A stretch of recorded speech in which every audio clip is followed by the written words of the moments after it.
Delmarva Studios proudly presents The Weekly Retro, starring Gunner and George. The Weekly Retro is a podcast that takes a lighter look at life, from the 80s to today. We talk about classic music, classic TV, and classic movies that we all loved growing up. We also talk about how life has changed over the last 40 years, for the good and not so good.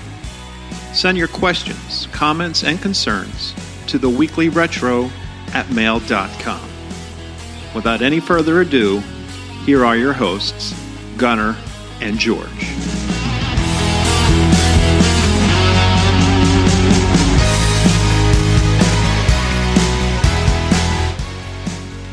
What's up, Retroids? How's everybody doing? Welcome to another edition of the Weekly Retro. And I know we got to do a better job, otherwise we're going to have to change the title to the Monthly Retro. But I digress. What's up, everybody? From Dover, Delaware, I'm one of your hosts, George, and 30 miles north as the crow flies, Gunner, what's up, bro?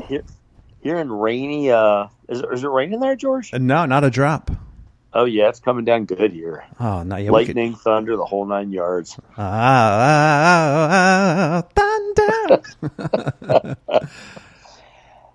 So, y'all ready for the big move? We are ready for the move.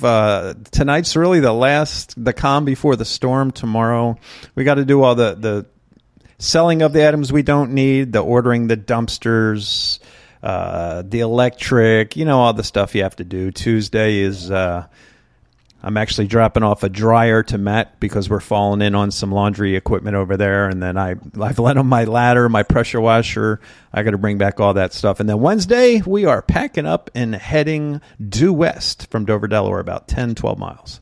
Awesome. How is your little ones enjoying summer camp?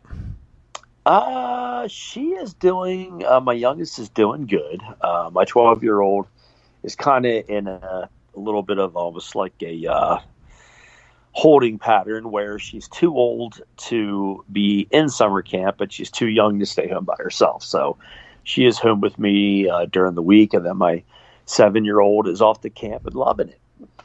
I actually went to pick her up the other day before I went to pick her mom up from work. And usually I'll pick her mom up and then in the city come back and pick her up, my daughter up in Bear, and then head home. I picked her up first thinking she wanted to see her mom. She's like, how come you're here? Why'd you pick me up early? I'm like, oh, my word. Are you kidding me? They're growing up. Yeah, little girls with a mind of their own. Yeah. And get back to that, folks. It's summer. Yeah, life happens first. When September comes around, we'll get back to our weekly schedule. But in the meantime, we're going to continue on with our decade in review. Last podcast, we talked about 1980. This is the one we've musically, this may be the worst of all the years of the 80s. Would you agree? I was looking at the list, the Billboard Top 100. And I think I told you this before. There might have been 4 songs where I was like, oh, okay, that's a pretty good song. Yeah. Just absolutely brutal. And we'll get to that. But just to give you guys a hint, a chain-smoking sounding lady topped the charts in 1981. That should tell you what kind of year it was. Yeah. And that, I don't know. She'll expose you.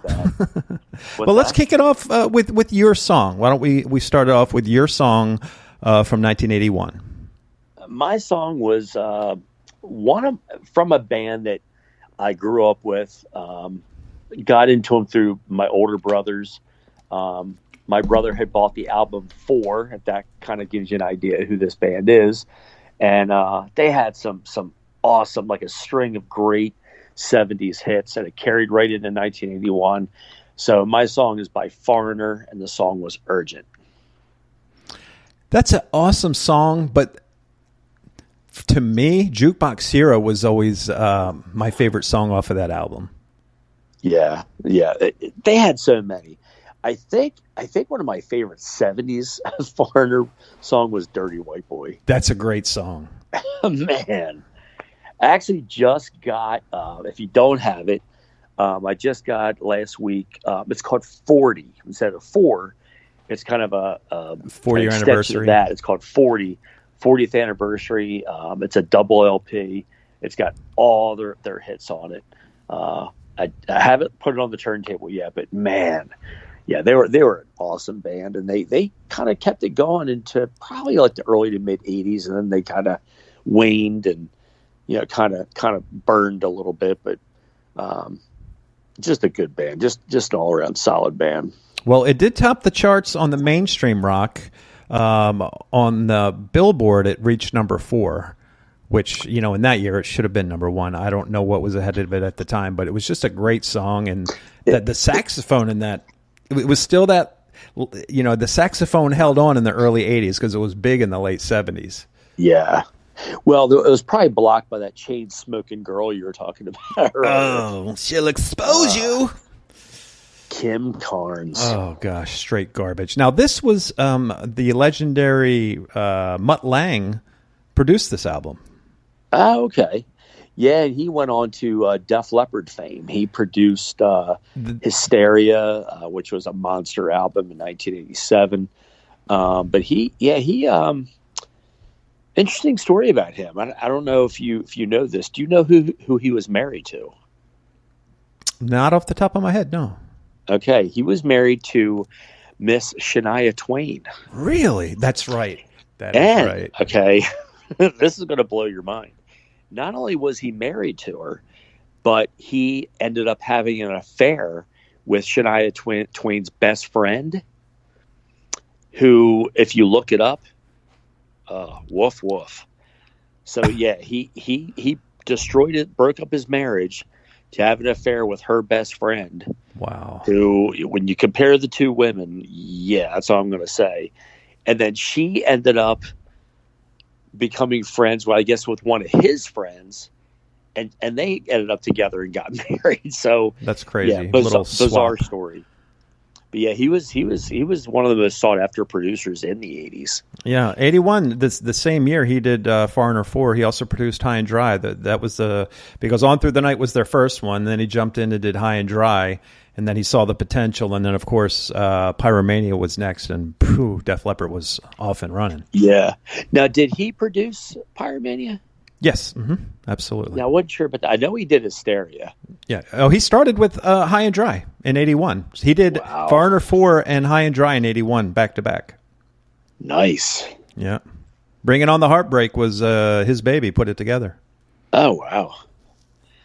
Yeah, well, they say Hysteria was pretty much as far as the artistic direction, he was the brains behind that entire album. They had actually recorded 12 songs for that album, and they sat down together, they listened to it, and they were like, yeah, this just isn't hitting us. And they scrapped the entire album and then rewrote everything and recorded a brand new album. That's why, other than Rick Allen losing his arm in that automobile accident, that's why you had a 4-year gap between Pyromania and Hysteria, because literally 2 years, like from 85 on, they had completely recorded the album and everything, and they sat and listened to it, and the whole band and Mutt Lange, they called it Robert Mutt Lange was his full name. Yep.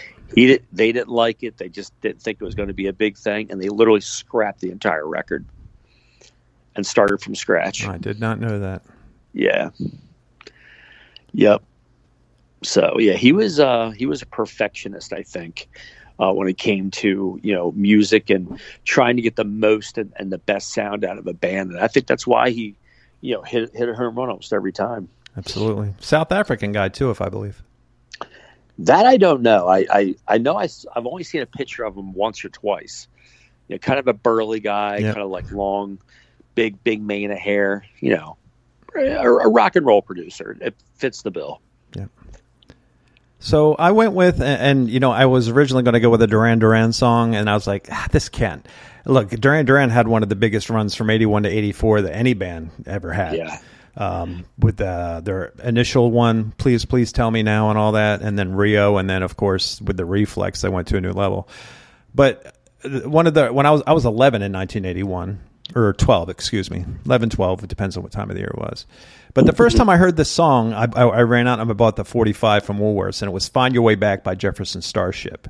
Wasn't a huge mid-'80s Starship guy when they started doing the whole Sarah and Knee Deep and the Hoopla and all that crap.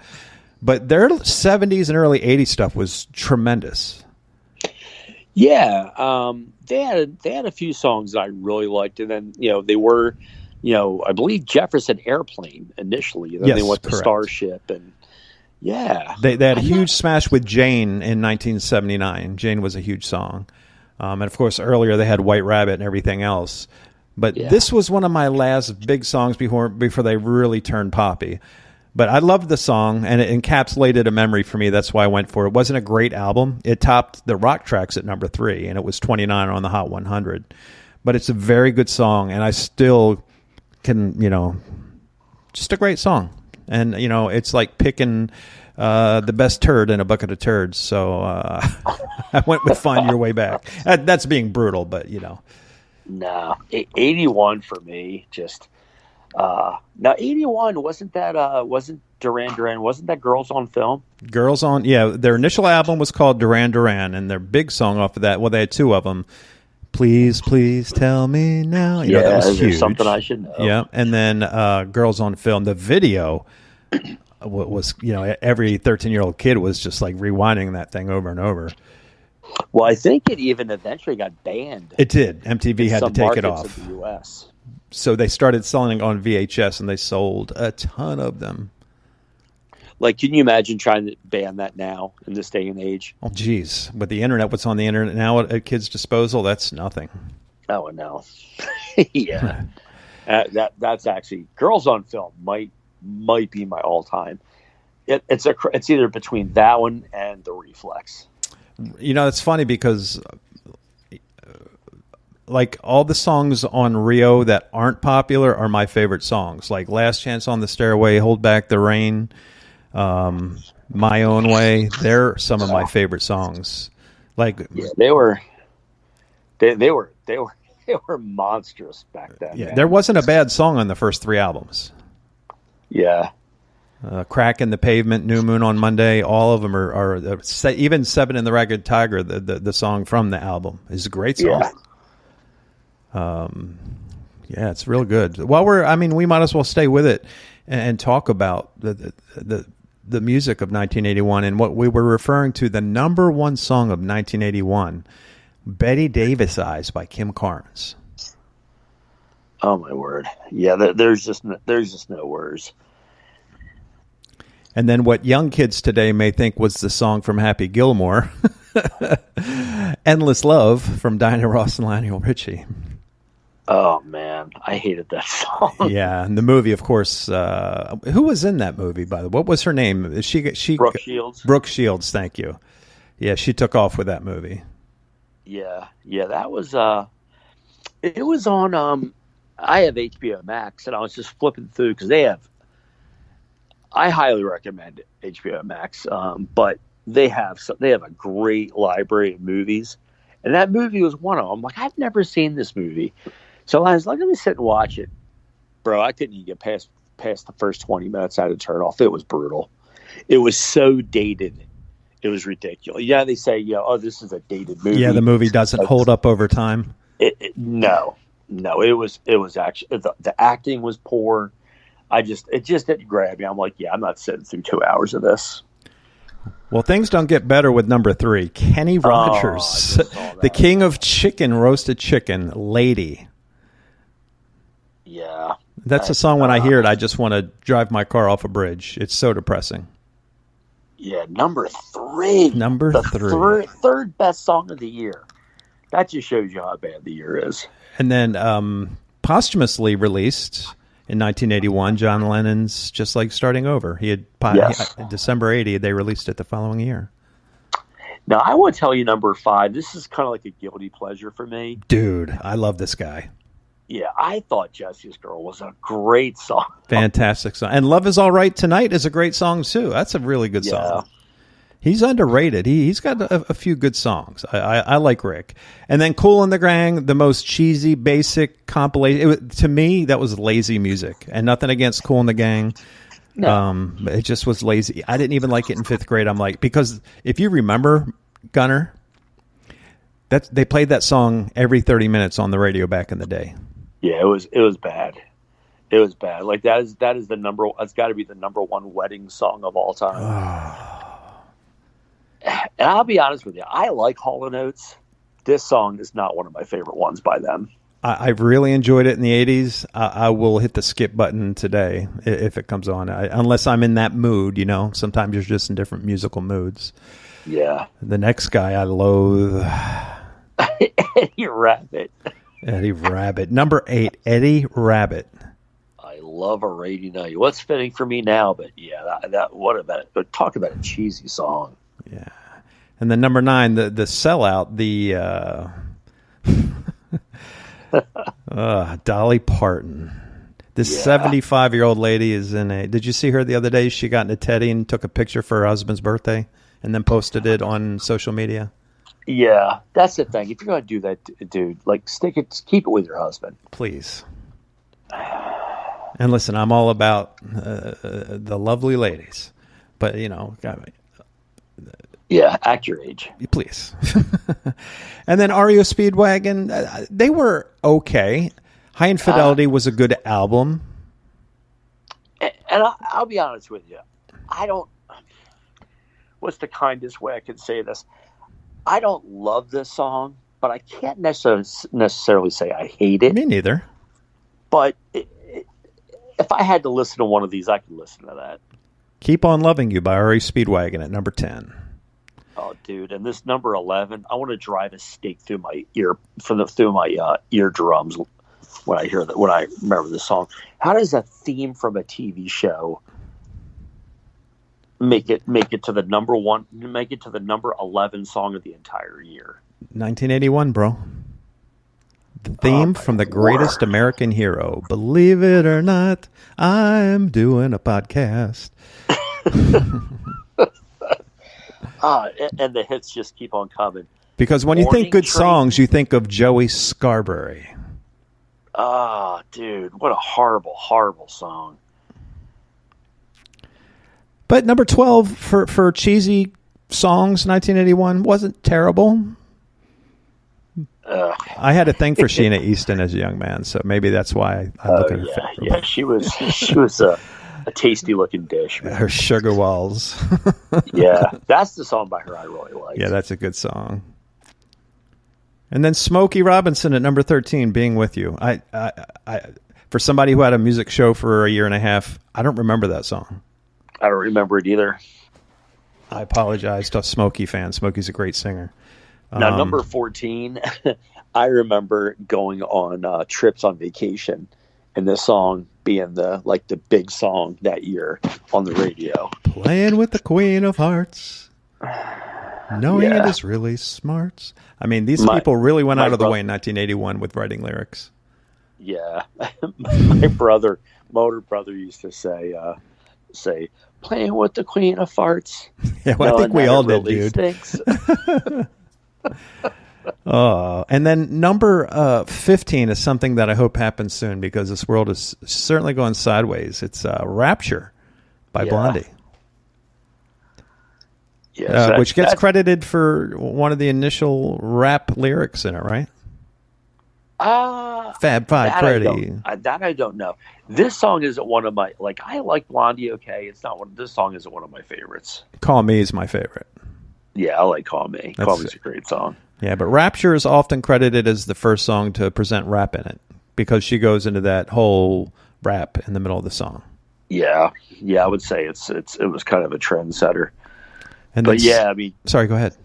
I was going to say just that gives you an idea. Just the first 15, and it only gets worse from there. Yeah, I wouldn't even go any further with it because Just the Two of Us, that was a big song. Just the Two of Us. But I thought it was weird that two guys sang together, Grover Washington and Bill Withers. Yeah. Yeah. Number 20 was actually my wedding song with Aniko. Wow. That's Nice. a great song, dude.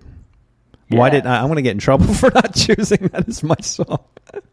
But I didn't. I missed it somehow when I was looking at the list. Yeah, that's I Love You, and that's a great song. Yeah. But even just scanning the rest of this, man, they're just Barbara Streisand. There's my urgent number 37. Don McLean. And you see ABBA's in there. How old were you when you realized that ABBA, the name ABBA of the group, it was actually the initial of the 4 band members? I did not know that. Agnetha, Bjorn, Benny, and Annie. ABBA. Wow. Never knew that. Should I hit that Fox News breaking? Watching? Yeah. This is yeah, Fox it's News definitely alert. a break-in thing for me because I never knew that. Can I be completely transparent? Sure. I just found out last week. Wow. It blew my mind. I had no idea. Yeah. No, me neither. I thought ABBA was like a Swedish pillow they named it after or something. I had no idea. Yep. Could you pass me my ABBA? Sorry, I got nothing. But I was like, wow, you learn. I'm 29 years old, and you learn something new every day. Yeah. With 33 years experience. Yeah, exactly. Well, we've talked about music of 1981 for about 11 minutes, and I think we've talked for 10 too long. Yeah. Let's get into the movies. And while 1981 was not a great year for music, which when 82 in it, we could spend 4 hours on music of 1983. So stay tuned for that episode. But the movies weren't horrible. Let's go ahead with your movie of 1981. Well, I kind of went back and forth. Like you said, when I looked at all the movies for that year, a lot of great ones. I went back and forth, struggled with this a little bit, but my first choice that I looked at, one of the two that I looked at was Raiders of the Lost Ark, the first in the Indiana Jones movies. And then my second one, as far as comedy, was Stripes, which I thought was an absolute gut buster. If any of you guys here touch my stuff, I'll kill you. Just a great movie, man. Stripes, Bill Murray, John Candy, just a fantastic movie. But I actually did end up slightly going with Raiders of the Lost Ark. All right, so you went with old Harrison Ford and George Lucas. And, of course, it was directed by Steven Spielberg. So you put those three minds together, you're going to get a good movie. And it was, I remember my dad, we actually saw this movie in the movie theater, and that was quite the experience. Wow. I've seen a ton of movies in the movie theater. I did not see this one in the movie theater. I saw it, I think, when it first came out on HBO. And the first time I saw it, I was just, like, transfixed. Yeah. Like, the scene at the beginning where he picks up the idol and the huge rock rolls, and he's running away from the rock, and just all the different pitfalls and everything he escapes. And but like I said, man, I went back and forth because Stripes to me was just a fantastic comedy. Well, let's stay on Raiders. That's yours. For me, one thing I wanted to tell you was that's when I first learned about the Ark of the Covenant. Really? Yeah, at the age of, I probably heard about it when you're young in church. You're in Sunday school, but you didn't really pay. And that's something that really piqued me. Where do you fall into? Do you believe that's something that's still around? Is this something that's maybe hidden in Solomon's temple right now, or do you believe in the power of it? I know we're going sideways a little bit here, but I just wanted I wrote that down. I wanted your thoughts. Yeah. Yes, I do believe it is hidden somewhere. I do believe. I don't know if it does now. I do know that, and this was kind of the premise of the movie, the power that was inside. They told him not to, take the lid off or whatever. Right. Because you saw how the climax of the movie. But, back in the Old Testament, they did talk about, don't look upon it, because of its power. And I don't know if it has that now. I think it's now just almost like an artifact that it was used for the purpose that it was used for, but I don't know where it would be. I do think it exists. I just I'm kind of with what your thought process might be. I think it's like, hidden in a cliff of a rock somewhere. So I don't know. What about you? So I believe in the fact that Hollywood is very much indirectly tells us what goes on indirectly. I don't want to get into another one of my other podcasts, but I firmly believe that we took it from Germany during World War II. And then at the end of World War II, as you guys know, the Rothschilds established, they gave Israel the land which is now in Palestine, which is now Israel in 1948. And Solomon's Temple is on that chunk of land, which is today's Israel.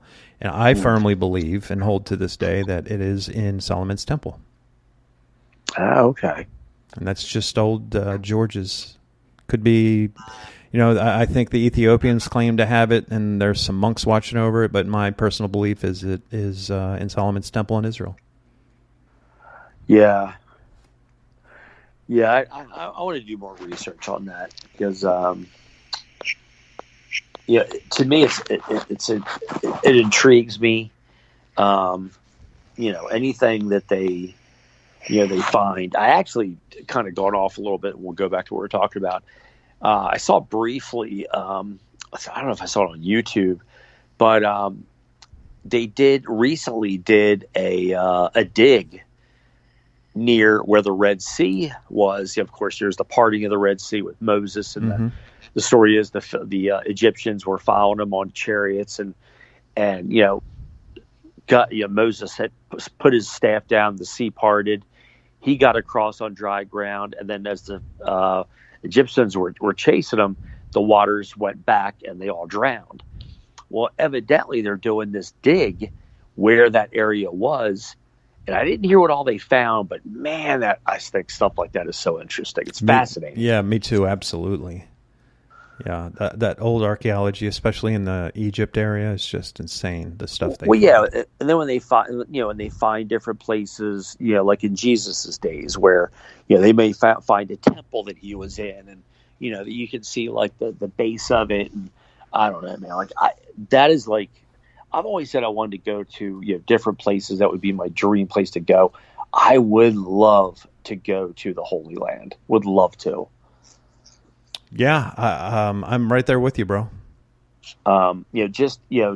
Just going to. I know we're going way off on a tangent, but like I always say, this is our show, so I find this interesting. We'll go back to it, but even if you do like YouTube videos and search it, like you can see, you can see the area where Jesus was arrested, where he was held, and where he was beaten, and where he stood before Pontius Pilate, and when he actually had the cross and was walking to near the Garden of Gethsemane.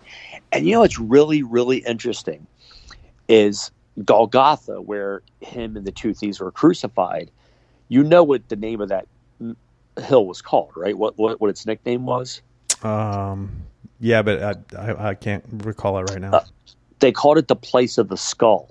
Okay.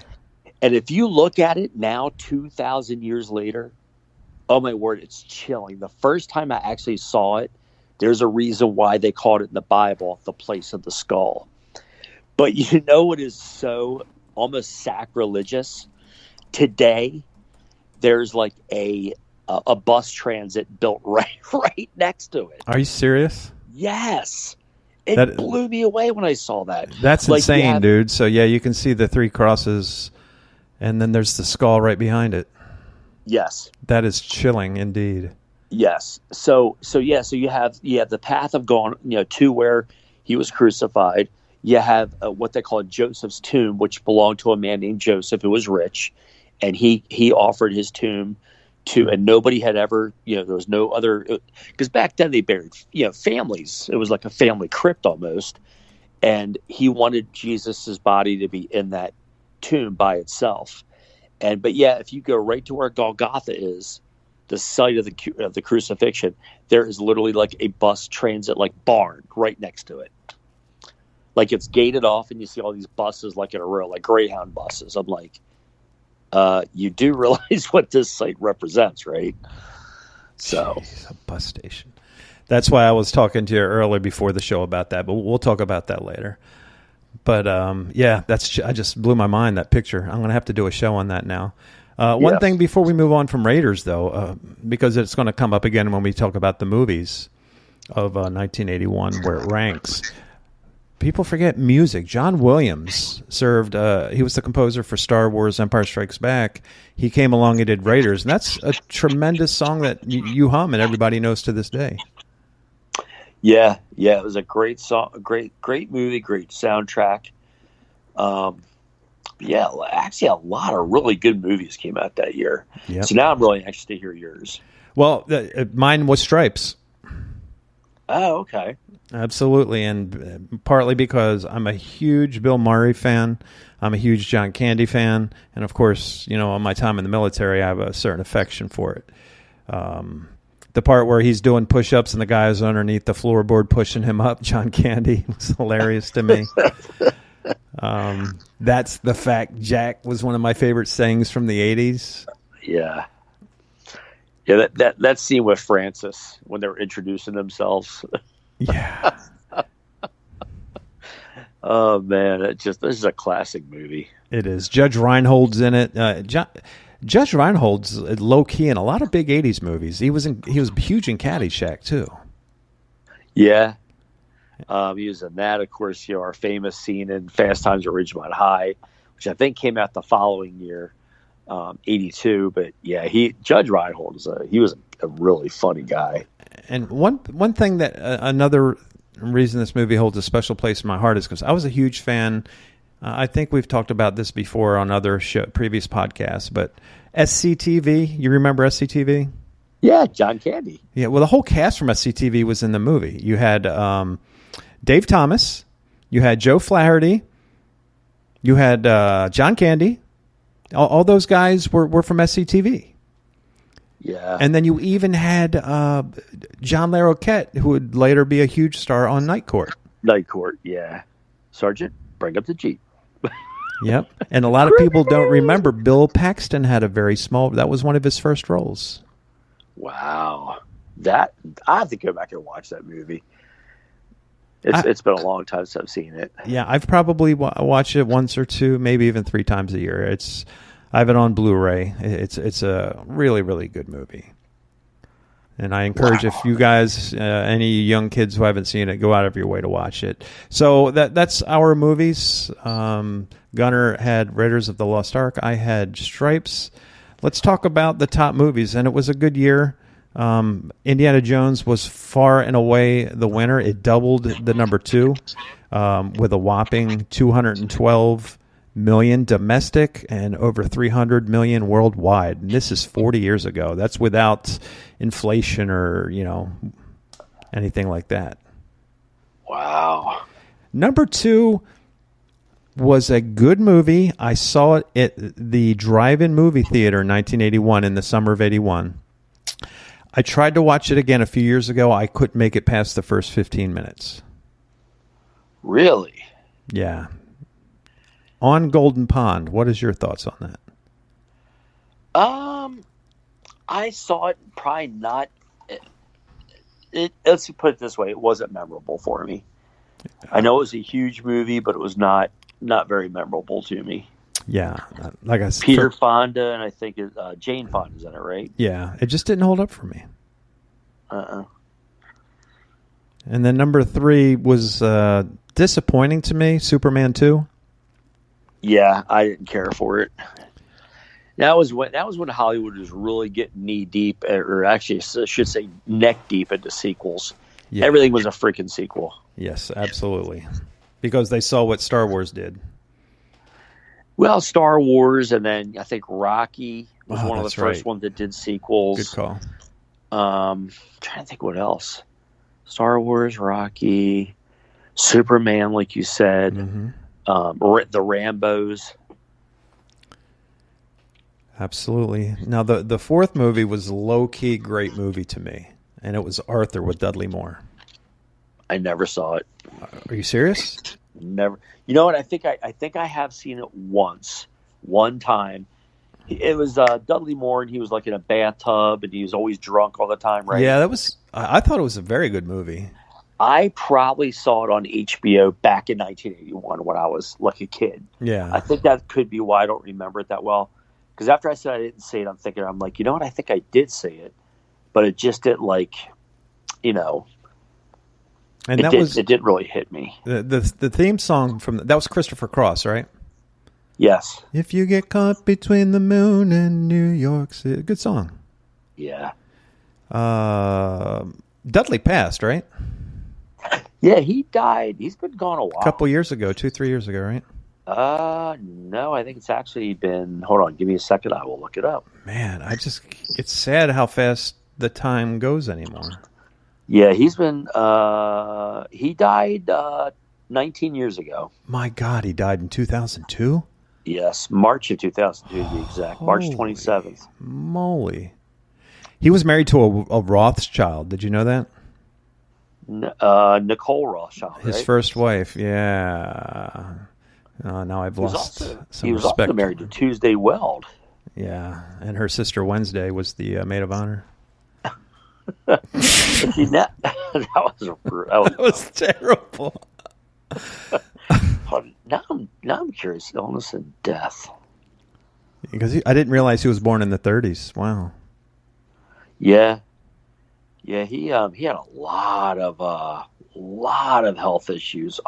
Yeah, I guess Holy all that crap, child when you support. look at his illness and death, it's like 8 paragraphs. Yeah, and he had 4 wives, so he probably cause of death was child or alimony. Good God! See how many wives that cat had?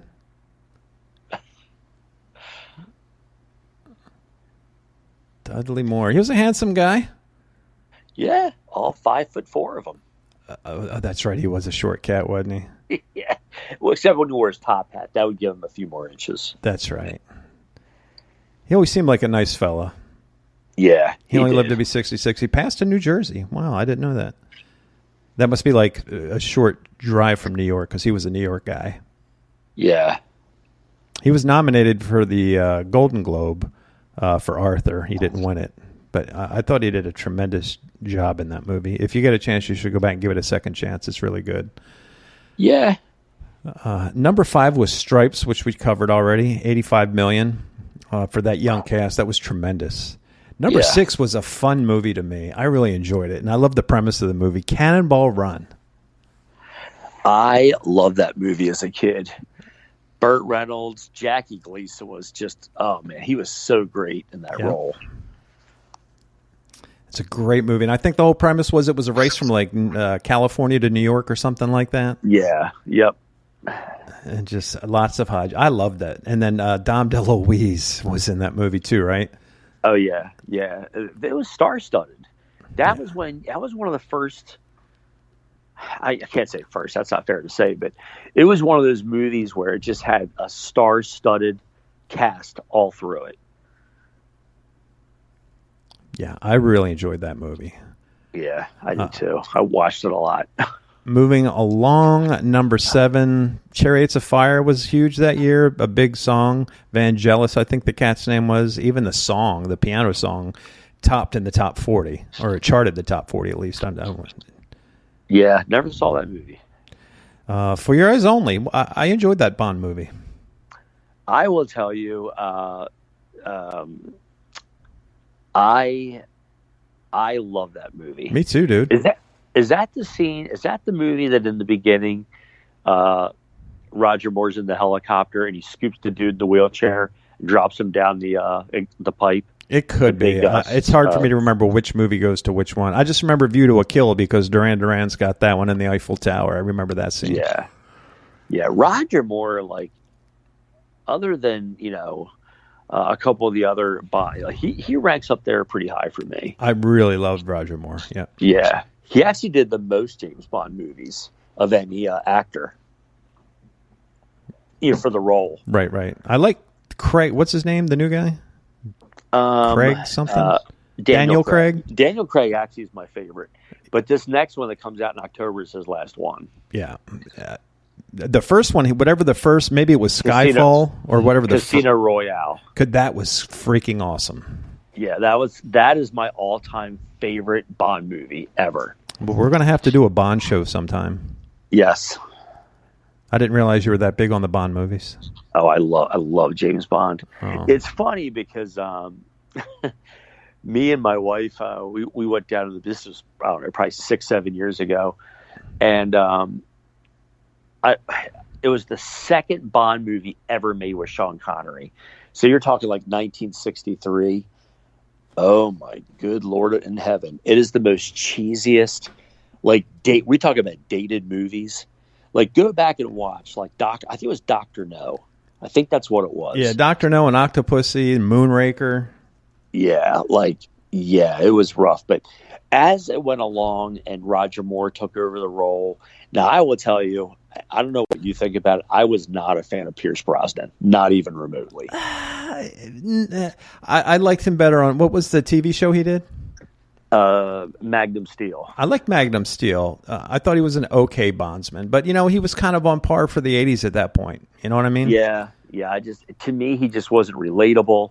He wasn't believable. I prefer somebody more tough than, Yeah, he was. That's the thing. I think that's why I love Daniel Craig. Like he's like an assassin, this brutal, punch you knock your teeth down your throat. Like when I saw him in Casino Royale, man, he just blew me away. Let me ask you something. I'm actually kind of sad to see him leave that role. Let me ask you something. With the proper training, do you think Jason Statham would make a good Bond? Yes. I that's what I've thought all along. I'm like, why not put Jason Statham there? Because the Crank movies and all that, I really enjoy him. Because he's got that light, deadpan sense of humor that all the Bond characters have. Yes, and and he's got the accent. You know what movie he is fantastic? It's an early one of his early movies. Did you ever see Snatch? The one with the little girl? No, Snatch is. It's a what's his name? It's a Guy Ritchie directed movie. Okay.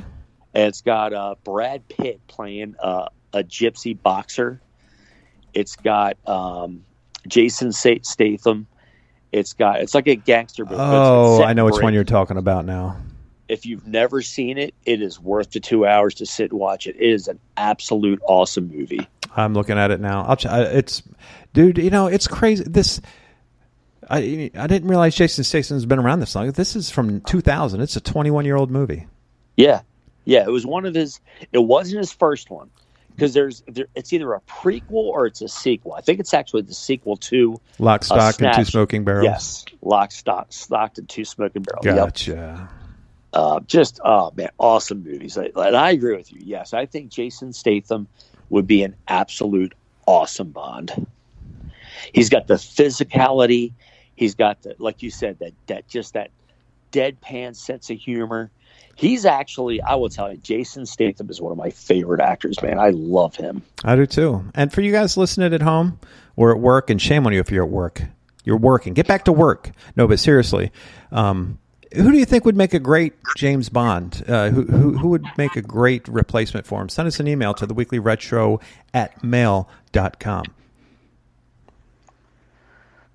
That would be great. We need to do a James Bond, and I need to rewatch a lot of them. I think last year, I don't know if it's Memorial Day weekend or something like that, one of the TV stations used to run a marathon, and we sat down and watched a lot of them, and that's probably the last time I've seen one. Yeah. I think they're all good. Like I said, I was not a big fan of Timothy Dalton. Yes. No. Anthony Dalton wasn't bad. No. Oh, yeah. I said the wrong guy. Now I can't think of his name. From Magnum Steel. Yes. Good grief. That guy. Pierce Brosnan. Brosnan. Thank you. Moving along. Number 9. I have no idea what this movie is. The Four Seasons. Anything? No. Nothing. Crickets. All right. And then number 10, closing it out, Time Bandits, which my daughter just watched a couple months ago. She enjoyed it. Never saw that one either. Did Really? you like it? Yeah, it's a kid's fantasy movie. It's really good. Oh, okay. Check it out. So that wraps up number 10. I think we chose two of the, Indiana Jones and obviously Stripes. Great movies from a decent movie year. Taps was on there, Excalibur, and then one which deserved better, History of the World Part 1. Yeah, that had some classic lines in it. The 15 Commandments. The 10 Commandments. Oh, you know what other funny movie came out? And it was one of the. It kind of started the genre of the raunchy comedies. Was Porky's? Oh yeah, that was real raunchy too. Yeah, it was for 1981. It was the raunch level was pretty high. Yeah, that one and Revenge of the Nerds.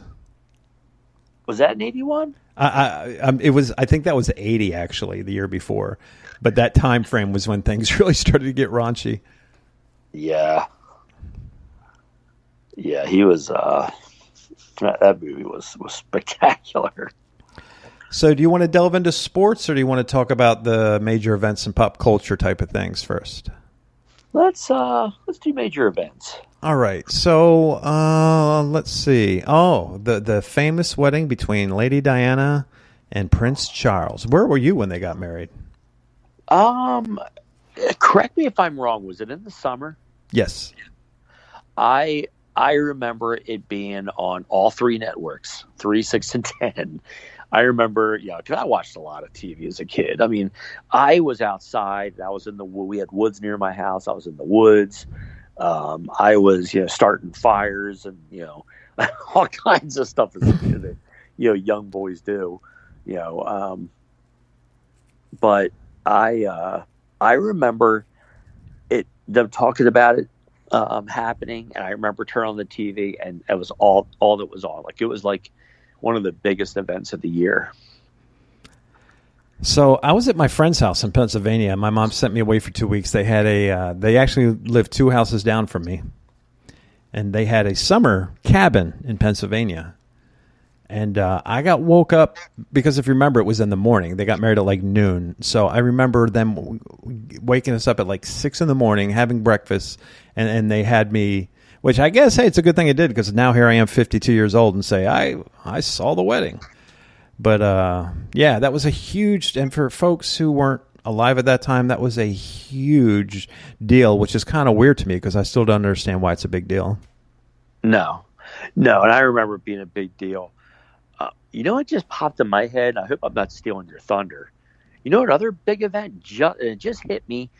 I don't know what made me think of it, but I remember at the time, and you and I talk about this particular subject quite often, but 1981 marked the first launch of the space shuttle.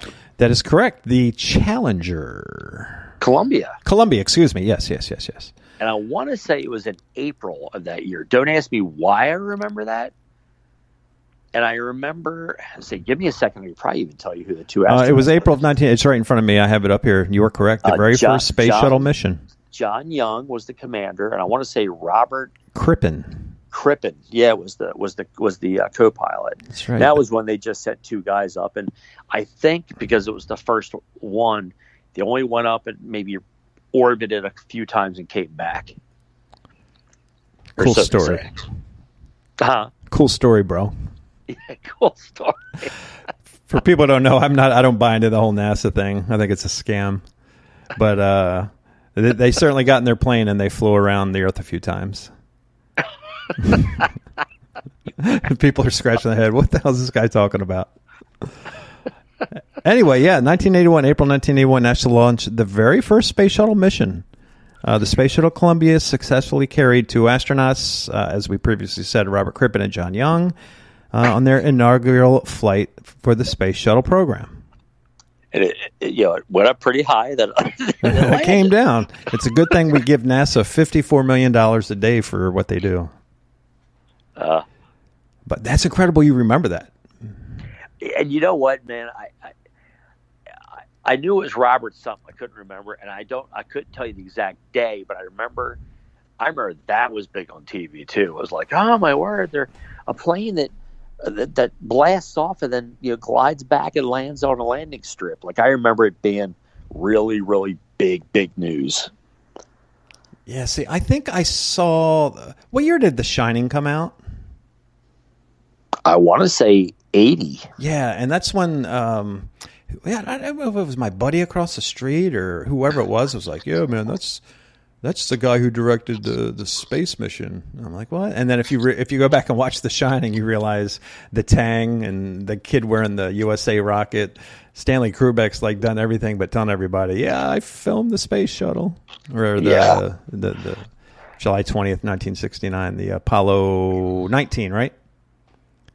What 1969 July? Yeah. Apollo 11. 11, that's right. Thank you. Yeah, where they walked on the moon. Yeah. What's that line from the Red Hot Chili Peppers?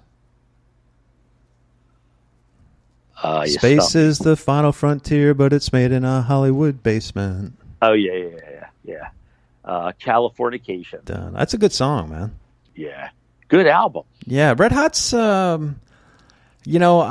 went through some rough times in the 90s, so I missed a lot of the 90s music. I didn't catch up to it until the late 90s, early 2000s. Red Hot Chili Peppers were very good. Yeah, they were. And you know who does not hold up very well? Who? Hootie and the Blowfish. Dude, I always hated that band. So I keep to this day in the old F-150. I keep my big black. Do you remember the big black zipper things that you kept all your CDs in? Yeah, I still have them, and I still have the ones I made like back in 2000, 2001. Remember, you used to go on what was the streaming service where you could download music, Napster or something? Napster, yeah. And I used to download them and then burn it onto a CD. I still have all that stuff, Dred Zeppelin and Hootie and the Blowfish. I stuck Hootie in a couple weeks ago, and it was systematically ejected within 45 seconds. Yeah, it's brutal, dude. With a little love. Nope. Oh, my. His shit was so bad, rock and roll kicked him out and made him sing country. True story. Yeah, it was. Supposedly, though, they're getting back together and recording another album. Oh, I better get my pre-order in. Yeah, really. While supplies last. Mm. Yeah. Let's see, what other fun facts do we have from? I'm still shocked to remember that, and I'm disappointed in myself because I don't remember that whatsoever. And I watched, I'm sure, as much TV as you did. As a Shuttle? You mean? Yeah. I just remember it's funny because by the time the program ended, I think there had been well over 100 different launches. So it was like a plane taking off out of Philly. You know what I mean? Like it was nothing. But that first launch, it was like, I remember it got so much news coverage back then. And I just remember it being on TV. I remember it being plastered all over the papers. That's interesting. And Sally Ride, when she went up, I think that was in 81. Yeah. That was a huge deal. It's the fakest name in history, Sally Ride. Get out of here with that stuff. Yeah, really.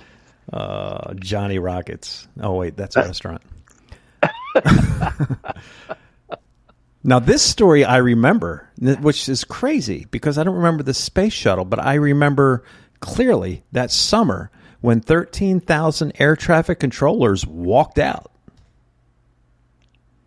I scarcely remember it. And then if you remember 2 days later, the president, and we talk, look, we don't get into politics and stuff on this show too much, but Ronald Reagan fired over 11,000 air traffic controllers. You want to talk about overreach? Yeah. My God. Yeah. Wow. Which brings me to the next big event, which you are probably going to talk about, the attempt on his life by John Hinckley Jr., I think his name was. And this is where it gets weird, and we need to do a podcast this on the other show sometime. You know the Hinckley family and the Bush family are like longtime friends, right? It wouldn't surprise me. No, it's a fact. They go way back, and in fact, that particular day, and this isn't banter. Anybody, if you're listening on the download, hit the pause button. I'll wait, and you're back. I told you. The oldest Bush son and the Hinckley brother were having lunch that day in Dallas, Texas.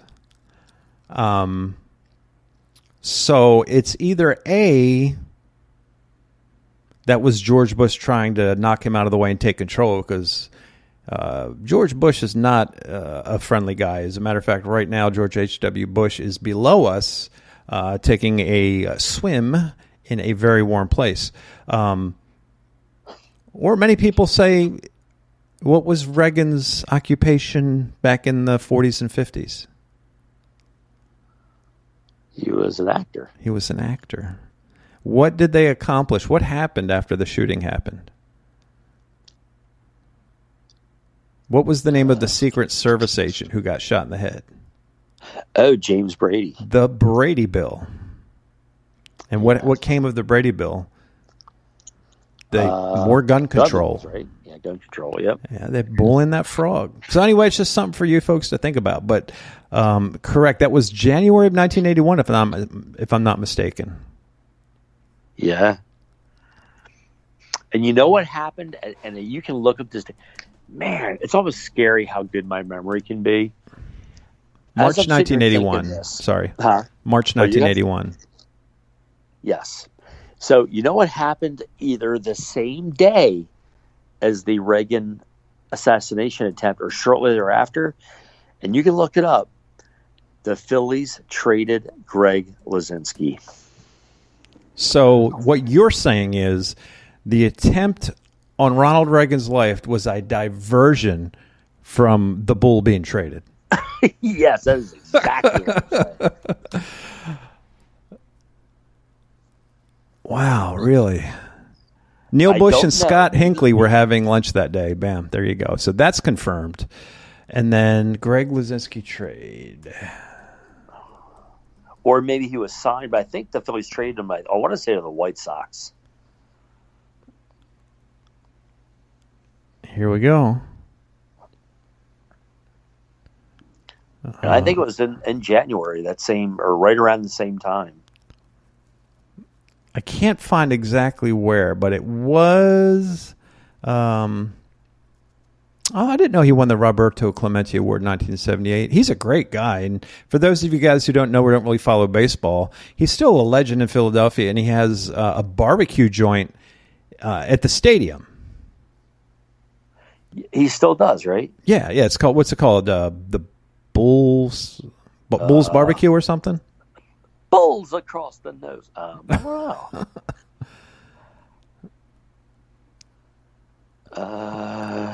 Dude, March 30th, 1981, the Philadelphia Phillies sold, because that's the term they used back in the day, his rights to the Chicago White Sox.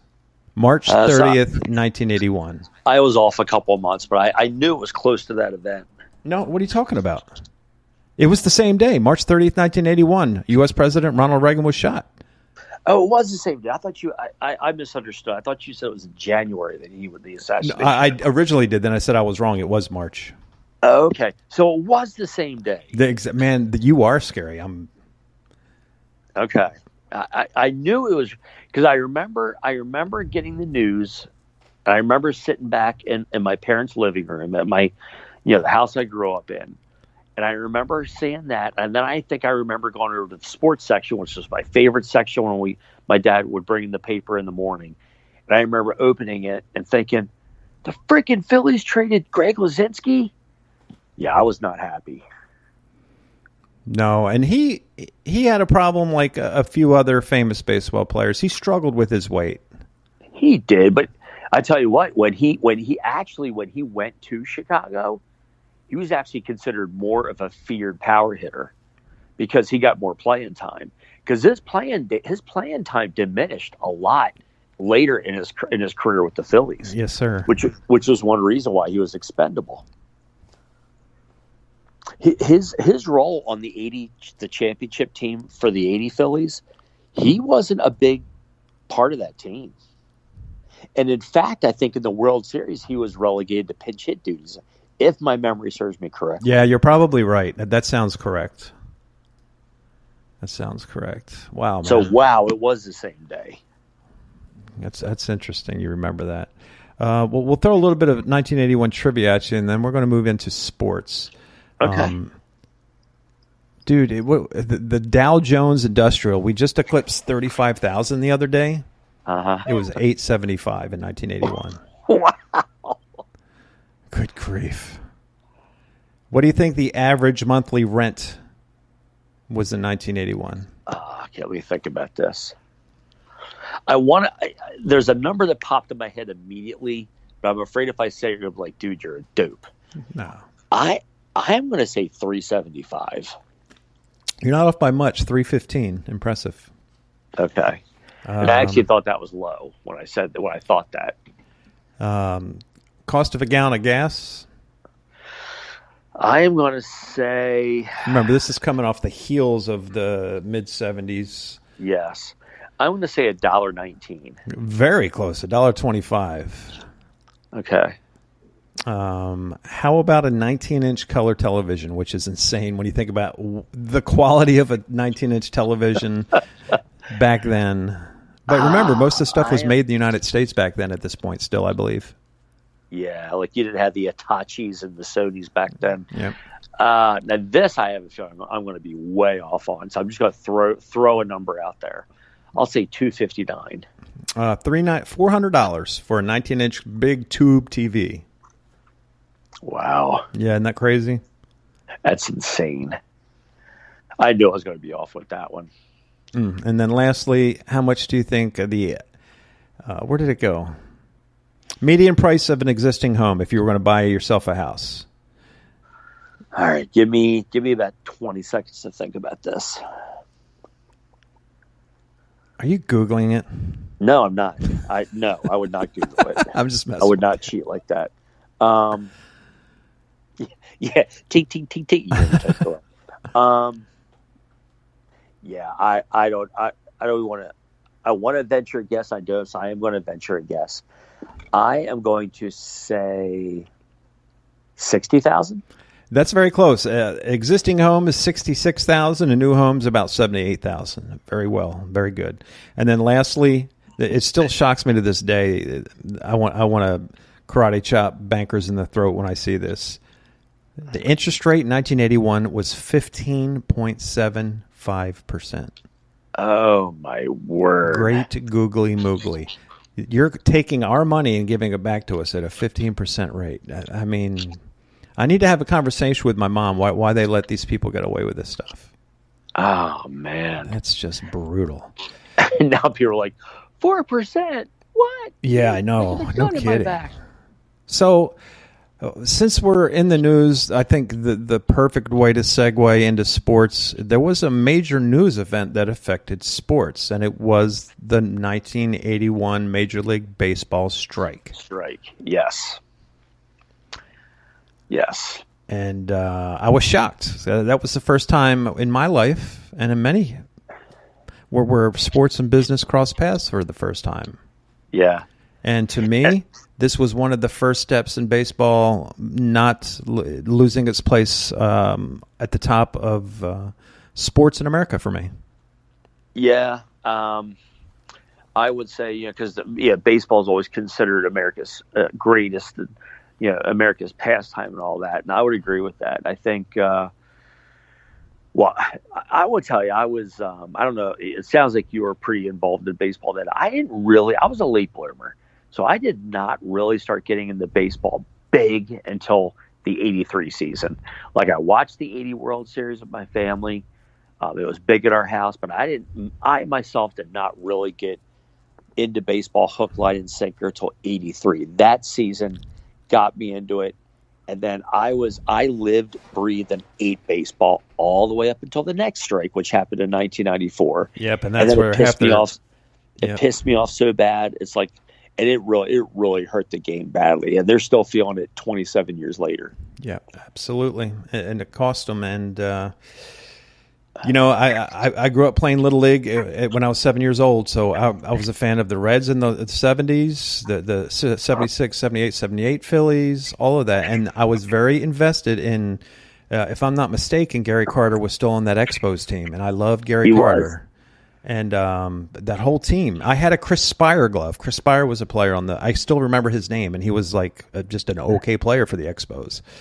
I love their hats. I love their uniforms. I will tell you personally, while we're talking about the Expos, to me personally, it was gut wrenching to see that team relocate to and become the Nationals. Yeah, brutal, absolutely brutal. To me, it was the end of an era. It was the end of, and I agree with you. That M with the red, white, and blue, and you had the two-tone hats, and then when they were on the road, they wear the powder blues and Olympic Stadium. Like when the Phillies ever played them, I love to watch them, and they have a very rich history. Yep. They had some great players come through that team. They're talking about bringing them back. They are talking about it, and if they do that, my interest in baseball will go up a notch, because I think it was one of the great tragedies in the sport. Guardians, one of the great tragedies in the sport to take a team with that much rich history.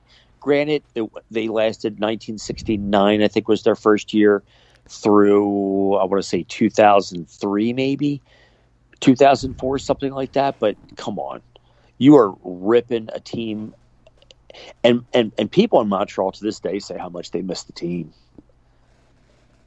Yeah, it's because it was 4 teams came in '69. It was KC, Seattle, Montreal, and San Diego, right? Yes. When they first did an expansion, those were the 4 teams. The Royals have won. The Mariners still have not. The Expos. No. I mean, I'm not giving the Nationals credit for that. Sorry. No. It's a different team. The Padres still have it. So 3 of the 4 teams, the expansion from 1969, have not won a World Series. KC's the only one to do it, and they've only done it once. Correct? 85. That was Milwaukee. Twice. They won in 85, and then they won. Oh yeah, like 2016 or something. Yeah, that's right. Yep. That's right.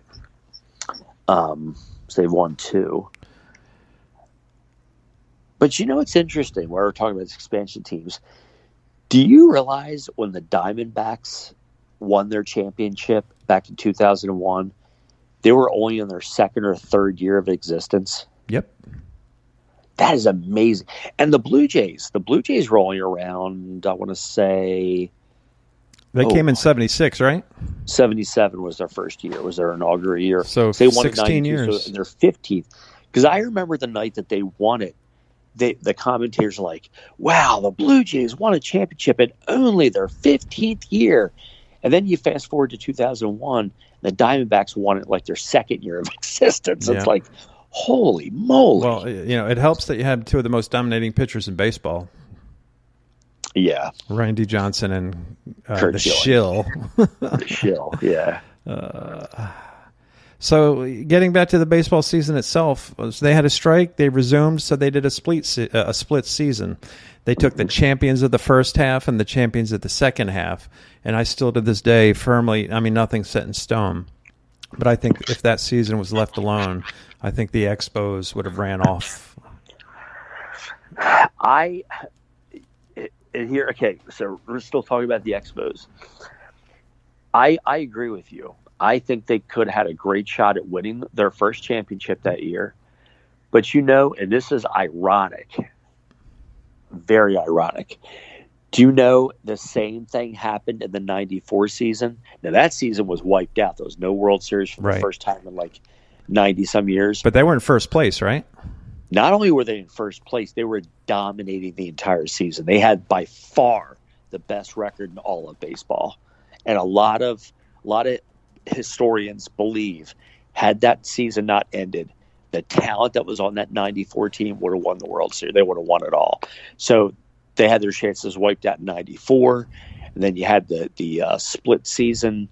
And I want to say Montreal beat the Phillies in the first round, and then they lost to the Dodgers in the NLCS. Am I correct on that? Bro, the Montreal Expos were 74-40 when they called the season. Oh, man. 74, and they still had, 40 games left? Yeah. They would have won 100 games. That is insane. Man, that's hard. I didn't know that. But I think that's what happened. I think that they played The Phillies were, I think, the second half winners. They played Montreal, I want to say, in a best of 3 or a best of 5. Montreal beat them because the Phillies were the defending champs. And then the Montreal Expos went to their first NLCS against the Dodgers. And we know what happened with the rest. Yeah, so looking at the bracket, you're correct. It was a best of 5. And it actually, surprisingly, it went 5 games. Montreal did win 3 out of 5, and they went on to face Los Angeles, and that one did go 5 as well. But L.A. Ended up winning the 5th and deciding game. And they would go on to beat the Dodgers in 6, or the Yankees in 6 games to win it all. 6. Now, that was Fernando Mania, and you're all right up on Fernando. I think that was his rookie season. Yeah, he won a lot of awards that year. And I think he was the Rookie of the Year and the Cy Young Award winner. Now, do you know who the World Series... It looks like there was 3 MVPs that year. In the World Series? Yeah, is that? Am I looking at that right? Let me look. Because I know they have co-MVPs. Yep, they had 3 MVPs. Ron Cey, Pedro Guerrero, and Steve Yeager. Wow. Well, that's kind of cheesy.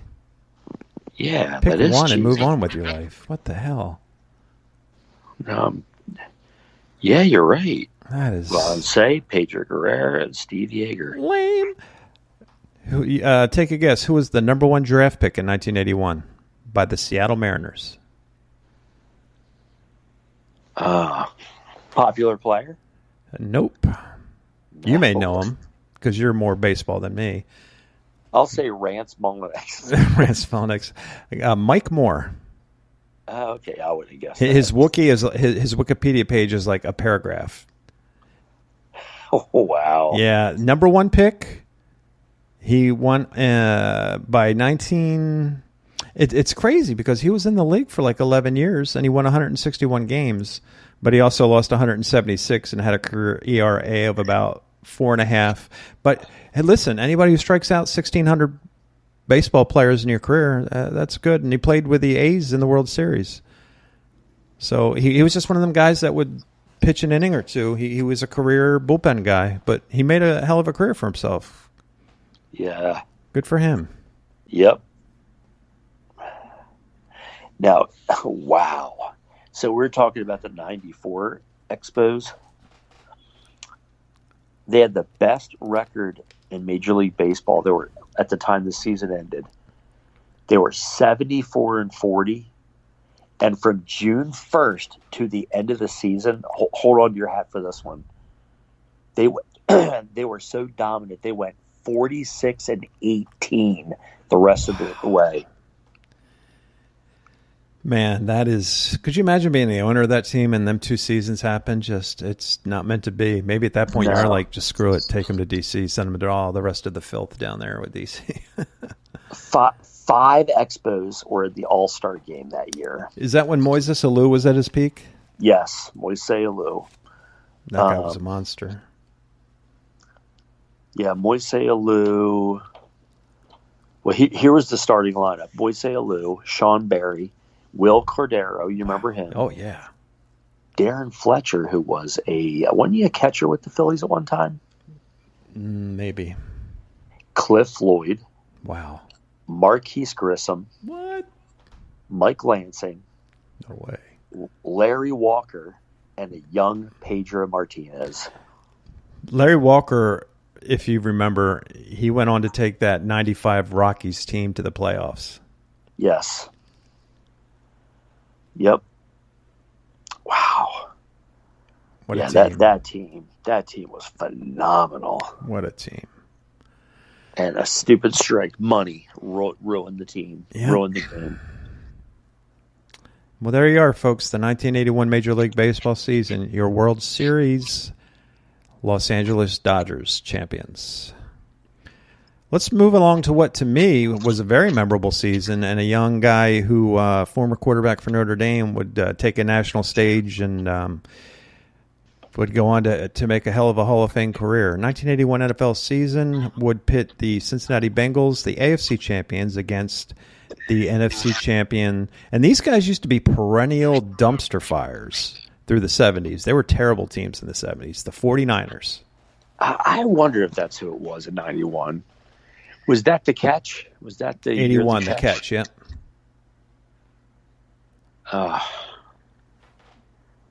And see, like baseball, I was a late bloomer in football, too. I did not start following the NFL until 83. But I do remember, them talking about Montana making that catch. And this is pre-Jerry Rice, I believe. Oh, so yeah. I think so. Yeah, I don't think Jerry Rice was in the league yet. But I cannot remember who made that catch. Dwight Clark. Dwight Clark? Mm-hmm. Okay. And he recently passed. Did he? Yeah, within the last year or two. Huh. Yep, number 87, Dwight Clark. And you're correct. He was not, Jerry Rice was not, he came along a year or two later. He died in June of 2018. Yeah, okay, at least that one I remembered it was within the last couple of years. I got that right. Wow. You remember where the 49ers used to play in the 1981 football season? I want to say Candlestick Park. You are correct, sir. Let's look at the final standings that year. The Dolphins took the AFC East at 11-4 and one tie. The Bengals were 12-4 that year. Chargers were 10-6. The NFC, you had the Cowgirls at 12-4. The Buccaneers 9-7 won the Central, and the West was the 49ers. And with a catch, they won 26-21. You know, that's one of those plays that they wow. How many times have they shown that play? Yeah, many. So what was their final record? Whose? The 49ers, 12-4. 13-3. They were indeed the best team in football that year. Oh wow. So kudos to them. Yep. The start of the first of 4 of Montana's rings. Yeah, and they were undefeated in Super Bowls until the one against the Ravens. When a guy by the name of, that was Kaepernick, right? Kaepernick, yeah. Yeah, that was the one he lost. Ew. Well, there you go, folks. The 1981 NFL season. Let's keep it rolling. We'll be quick about these, but the 81-82 NBA season, and that ended with the Los Angeles Lakers beating the 76ers. However, I think the next year we got our revenge on them. Yeah. Yep. Now, did the Sixers go to the finals back-to-back years? I think 82-83, yeah. Because we won the next year. Yeah. They should have won this year, but I didn't follow the NBA much this year for reasons we won't discuss. But you don't have to think too hard. Ticket prices. Yeah, ticket prices. That's it. Boston actually, the 76ers actually had the third best record. The Celtics and Bucks had better regular season records, but they got it together in the playoffs. Lakers, of course, the 80s Showtime Lakers, they were the number 1 seed by 10 games. Wow. Yeah, they were beast. And Moses Malone was the MVP for that season. The top scorer was George Gervin. What a player. What a player. The All-Star game that year was played at the Brendan Byrne Arena, which is now the Meadowlands Arena in East Rutherford, New Jersey. And I don't even think that place is standing anymore. No, I don't think so. I think we've covered the NBA as deep as we're going to do it. Yeah. NHL, you had the, let's see here, the New York Islanders. That late 70s, early 80s, man, they were beasts. Wow. They beat, because the last year we covered, they beat Minnesota North Stars, right? Yes. This year they beat the feisty Vancouver Canucks. Wow. The Canucks. And sports are so different then. Yeah, they sure. They had remember the Patrick Division and the Campbell Division and the Prince of Wales Conference and the Norris Division. Yep. They had all that stuff. What was the last year? When did that go? And what was the reason for doing it? To realign teams closer in their exactly. cities? Prior to the start of the season, the divisions of the league were realigned to reduce travel costs and to better reflect their geographic locations. But they retained the names. This is 81. They changed the league, but they still kept the Patrick and Campbell, which I think 93 season is when they renamed them. Yep, 1993-94 season is when they renamed them. What a shame. Indeed. And, of course, your season MVP was the one, the only Wayne Gretzky. Yep, the greatest ever. Yep, and then he would go on to win quite a few cups. How many did he win total? 5? Wayne Gretzky, let's see. He was undrafted? No. Get out of here. He was undrafted. The great one. He played 20 years. He's been called the greatest hockey player. I can't believe he was undrafted. Is that for real? That can't be. Now I'm curious. Oh, he started in the World Hockey Association. That's right. Yep. They were in competition. That's why he was undrafted. Yes. Kind of like the USFL deal. What's that? Kind of like the USFL, where like Jim Kelly and them guys went and played the USL first and then came over. Yes. Yep. That's right. You know, they had the Gretzky rule. No, I've heard of it.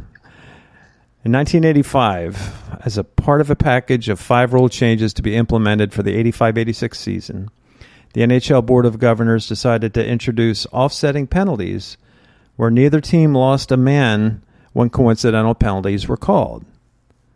The effect of calling offsetting penalties was felt immediately in the NHL because in the 1980s, when the Gretzky-era Oilers entered a 4-on-4 or 3-on-3 situation, they frequently used the space on the ice to score one or more goals. That's interesting. It is interesting. Wow. You know, when people, like we were talking about Wilt earlier today or yesterday, how the players, where they actually had to change the rules. Yep. You know, those people were legends. Oh, yeah, they did it for Chamberlain, and apparently they did it for Gretzky. Incredible. So that was about the end of the run for the Islanders. And they made a heck of a run this year, but they came up short. Yep. The Lightning won again this year, right? Yeah. Back-to-back championships. Wow. Yep. Let's. Gretzky won 5 cups. 5. Okay. Wow, that's incredible. Still. Let's move along to television. You know, I looked at this and not a lot of changes from 80 to 81. You still had Dallas on top. With the whole shot JR phenomenon. And then 60 Minutes, number 2, the Jeffersons moved up to 3. The Jeffersons were so good. Jeffersons were awesome. And then Three's Company. Great show. Alice, yeah, whatever. It's okay. I'm surprised that Dukes of Hazzard was tied for Too Close for Comfort. And I barely remember. I mean, I know the show Too Close for Comfort, but I never watched that show. It was Ted Danson, right? Was it? Yeah. Ted Danson was Too Close for Comfort? Ted Knight. I think so. No, not Ted Danson. Ted Knight. Ted Knight. Yeah. Not Ted Danson. Good Lord. Yeah, that's right. Ted Knight. Oh, yeah. That was an awesome show. My bad. That's right. That was a good show. Dukes of Hazzard, though. That's one of them things that don't hold up well either when you try to watch it. No, it's pretty brutal. I actually, you know how YouTube, sometimes you get some weird algorithms when you're on a YouTube roll? Yeah. And a Family Feud episode from 1979 came on. It was the cast of Gilligan's Island against the cast of the Dukes of Hazzard. And the guy who played Boss Hogg in real life is like the most intelligent stage actor, and you're just like, wow. You see, now you're going to make me look that up when we get done this. It's a great one. But I will tell you, the guy who plays Skipper for Gilligan's Island, yeah, don't ever use that dude as your phone a friend on Who Wants to Meet. That guy is dumber as a rock. You know, it's a shame. Me and my one brother talk about this all the time. Mm-hmm. It's a shame when you think about all the people we grew up with that have passed on. I was thinking that just the other day, because when that episode, I went back and Googled everybody. They're all passed. Oh, wow. Really? Yeah, the professor, Marianne, they're all gone. Well, the only one from the kid, actually, yeah, there is one still alive. Ginger. She's the last one. Yeah. And she looks like a haggard now, dude. Yeah, she does. Well, she's she looks like she's about 138. Yeah. And she's still got the red hair. And like, if you Google her, they showed a picture of her like out in L.A., like getting out of a limo. She does. She looks like Skeletor with a red wig. So back in the 70s and 80s, were you a Ginger or Marianne guy? Marianne. Oh, yeah. I think everybody was. Yeah. Not even a question. Yeah, not at all. Ginger was more like the voluptuous, busty kind of girl, but Marianne was the sexy girl next door. Yep, the librarian girl. Number 9 was MASH. Like, again, for me, the first 7 seasons were really good. The first 5 were tremendous. 6 and 7 were good. And then the rest of them, you flush them down the toilet. That's just me. Yeah. One Day at a Time. I didn't get into that show much. Was that the one with the mother and the 2 daughters, Valerie Bertinelli? It was Bonnie Franklin, Mackenzie Phillips, Richard Mauser. Yeah, Valerie, you're correct, sir. Okay. Some of these shows back in the 80s are like blending, kind of bleeding together for me. So I have to think about it. Monday Night Football. I actually like this next show. It wasn't on very long. Archie Bunker's Place. I vaguely remember that one. Now, did you like All in the Family? Oh, dude, come on. Oh, dude, you want to talk about a flippin' awesome show? Now that show. All in the Family is the reason the Jeffersons existed. What's that? All in the Family spurred the Jeffersons. It did. Yeah, because George Jefferson. Now, do you know that the guy who played George Jefferson was played by a different guy in the beginning of the show? Are you talking about on the Family? On All in the Family, when he was the neighbor before they moved on up. Are you talking about Sherman Hemsley? Was somebody else out there in Sherman Hemsley? Yeah, there was a different guy who played George, and then he left, and then Sherman Hemsley took his place. Really?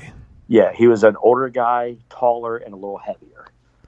Had a mustache just like George, but looked completely different. Like if you... Hold on, now I'm curious. Actors who played George... And the one thing I will tell you about the Jeffersons, that was one of the first shows that ever featured an interracial couple. You remember his neighbors, the guy with the English accent and his black wife? Yes. That was a very groundbreaking show and a very great show. I love that show. Yeah, he was... Man, he died in 2012. Yeah. And that show still, I'll watch it every now and then. It still holds up very well. And that's when comedy could be comedy, and you could address subjects with comedy and not get all upset and cancel stuff because they say something. That really pisses me off to this day. Oh, you know what? I am wrong. It must have been George Jefferson's brother, because that or something else. His name was Henry Jefferson. Oh, okay. Yeah, it was his brother. You know who I'm talking about now? Yeah.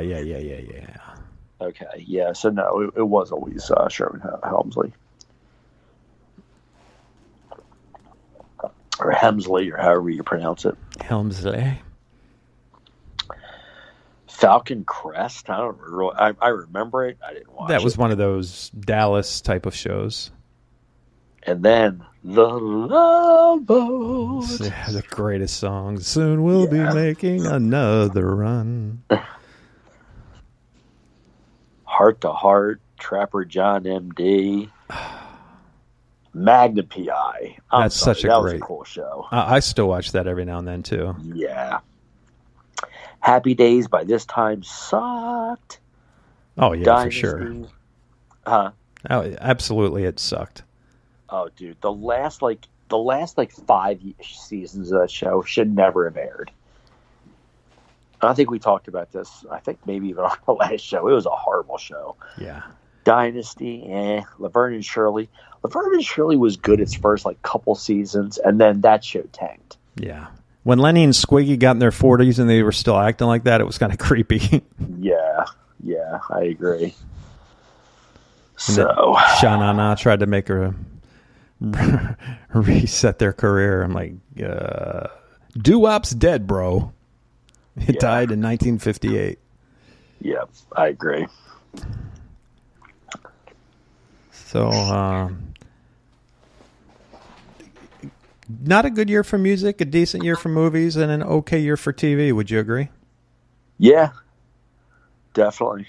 Yep. And a good year for Hollywood to pretend they're in space with their space shuttles. Yeah, Interesting and absolutely. fun facts. Donkey Kong and Mario Brothers. Did you know they were both released in 1981? That sounds about right. Yes. Yes, sir. We used to And have I the was. quarters lined up. What's that? We used to have the quarters lined up on the games. My term next. Put that quarter up. Yeah. You'd wait behind people to play. No. We talked about this in our last podcast. What year did the Atari 2600 come out? That was like 77. Was it? Okay. But yeah, Donkey Kong, Defender. Came out in Came September out in 77. Wow, I actually got that right. Atari came out in 77? Yep. Oh my goodness. Yeah, Defender, Tempest, all that stuff. Frogger was 81. Galaga. Galaga's a good game. We have, I bought Amy. She has a little home edition of Galaga. She likes playing that every now and then. And you know what? I'm surprised it was this late, but you know what this was probably, to this day, if I ever see it out, every once in a while you'll go somewhere and you'll see an actual arcade game. And about 2 years ago, I saw it somewhere. I don't know if I was traveling somewhere on vacation, but I saw it. I played it. I'm still pretty good at it. Was Miss Pac-Man. Yeah, that's my favorite one out of all the Pac-Man games. Exactly. Pac-Man, the first one was hard, where Miss Pac-Man was a little bit easier. Yeah. And I rolled in that game. I was really good at that game.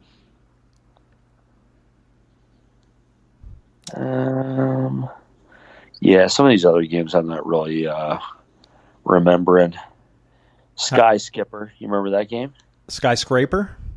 No, Sky Skipper. Oh, no, I don't remember that. I remember Skyscraper, where you got to climb up the people would drop pots on your head when you're trying to climb up a building.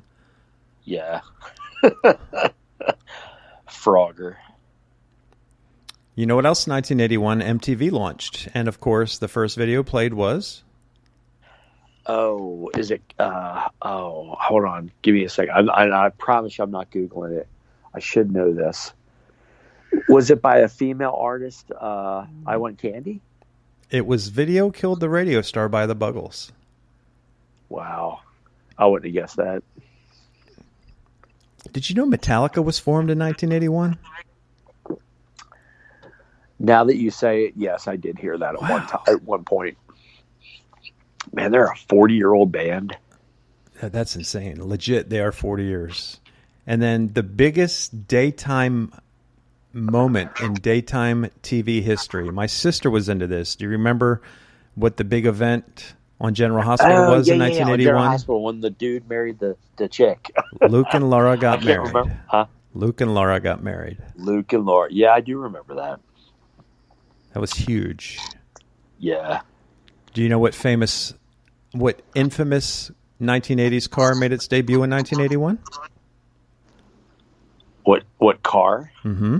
What brand of car? The Pinto. No, I'm talking an actual brand of car, not like A brand. Lamborghini? DeLorean, which was featured in 1985's Back to the Future. Back to the Future. Yeah, that's right. Wow. How about this? The New York Times published the longest sentence in 1981. Do you know how many words it was? 38. 1,286. Holy crud. That's a lot of commas, bro. Yeah. Wow. The computer mouse is born in 1981. I wouldn't have guessed that either. The Smurfs make their TV debut. I used to watch them on Saturday mornings for about the first year, probably. As did I. My sister watched it, and I'd sit right next to her with my bowl of cereal and my bowl of Lucky Charms and watch it with her. Do you know who opened for the Rolling Stones on their Tattoo You tour in 1981? Give me a second. Foreigner? Prince. Prince. And he was like a nobody then. I mean, not a nobody, but he was generally unknown. Yeah. God, he was awesome, man. We'll definitely talk about him in 1984 was Purple Rain? 83. Oh, 83. Wow, really? Wait a second. That makes me... Wait a second. Let me think about this. Now, two of my favorite Rolling Stones... Like, I'm not a huge Rolling Stones fan. Me neither. But I would tell you, two of my favorite albums by them were Some Girls and Tattoo You. And I think Tattoo You came out in 79, I think. Tattoo You? Yeah. With Start Me Up? Yeah. No, that's 81. Was that 81? Yeah, that's because that's it what... Must have been, I must have it reversed. Maybe Some Girls came out before that. And Purple Rain was 84. Okay. Tattoo You, studio album by the Rolling Stones, released August 81. Wow. So that summer tour was with Prince opening. And then what was the other album you said? Tattoo You. No, or not Tattoo You, Some Girls. Some Girls. I thought that was... Studio album by the Rolling Stones. 79. 78. 78, yeah. They're both really good albums. I'll have to... Let's see what songs Some Girls had on it. Let's see. Miss You started with Miss You. Oh, that's a great song. Do-do-do-do-do-do. Yeah. Wow. I think Beast of Burden, Shattered. Yeah. I'm telling you, dude, it's a classic. Every one of their every one of their songs was released as a single. All 10 songs. Really? Yes, sir. Some Girls, Lies, Faraway Eyes, Respectable, Before They Make Me Run, Beast of Burden, and Shattered. It was available on 8-track, too. What a great album. I need to go download that when I'm done here. Yeah. Wow. What a good album. Respectable. After Tattoo You, great song. Yeah, after Tattoo You, I started to lose interest, except for the one song, just because of the drums. There was something about Undercover the Night I always really liked. Oh, dude, that might be my all-time favorite. Yeah, that's Rolling a great Stones song. And a great video, too. It's like in South America, they're filming, Yeah. Great job with the video. Any guess what the world population was in 1981? I'm going to say 3.2 billion. 4.5 billion, 4.5. Wow. So our population is almost doubled then. Mm-hmm. Yeah, in 40 years. Wow. Bob Marley's final words to his son Ziggy were, "Money can't buy life." He did die in 81, didn't he? Yes, sir.